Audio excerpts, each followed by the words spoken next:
Friends உங்கள் மலருக்கு அந்த அண்ணன் நல்ல அழகழகு பொருளாக வச்சுருக்காங்க பாருங்க. இந்த வாளி சின்ன வாளியாக இருக்குங்க. இந்த அண்ணன் 23 கிலோ அரிசி பிடிக்கும். எவ்வளோண்ணா? 220 ரூபா. சூப்பராக இருக்கா? இது என்ன பாத்திரண்ணா? அது அலுமினியம்.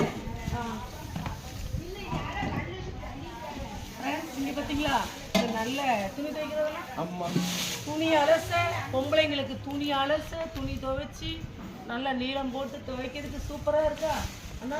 அளவீனா 370. இங்கே பாருங்க, இந்த டப்பா பாருங்க. டப்பா கலர் கலரான டப்பு. ஆனால் சேலை எடுக்குங்களா?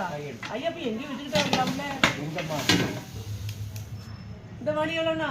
இது 350 ரூபா. இது இந்த டப்பு அது 160. இது இது பார்த்தீங்களா, காப்பி போடுற பானை. ஒரு டம்ளர் அரிசியும் பொங்கிக்கிடலாம். இது பார்த்தீங்க, ஏன்னா இது 1 கிலோ அரிசி வேகுமா? ஆமாங்க. இது காப்பிடி அரிசி. காப்பிடி அரிசி. இது 1 கிலோ அரிசி. விலை எவ்வளோண்ணா? இது அடிப்பானை 300 ரூபா. 300 ரூபாயா? அடிப்பானையா அடிச்சு பாருங்க. அடிப்பானையா? அடிப்பானைனா தூறு கனமாக இருக்கிறது அடிப்பானைன்னு சொல்கிறாங்க. ஆனால் விலை ஒவ்வொரு மெட்டீரியல். ஆனால் அந்த அண்ணன்ட்ட பொருள் நல்லா இருக்குது. நல்ல ஒரு தரமான பொருள். வாளி மாவரைச்சி வச்சுக்கிடலாம். பார்த்தீங்களா ஃப்ரெண்ட்ஸ், எல்லாம் ரதரதமான பிளாஸ்டிக் பொருள் அழகழகாக வச்சுருக்காங்க. என்ன ஒன்று ஹாய் சொல்லுங்க. ஹாய் சொல்லுங்க. ஹாய். பார்த்தீங்களா ஃப்ரெண்ட்ஸ், சூப்பராக தள்ளியாக வர உழைப்பால் உயர்ந்த மனுஷன்.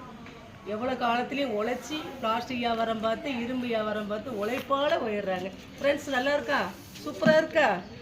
நல்லா சூப்பராக இருக்குது பாருங்க. உழைச்சி சாப்பிடணும். உழைச்சி சாப்பிட்டா தான் அந்த உழைப்பு நிற்கும், உடம்புல தங்கும். என்னண்ணா ஹாய் சொல்லிருங்கண்ணா. ஹாய்.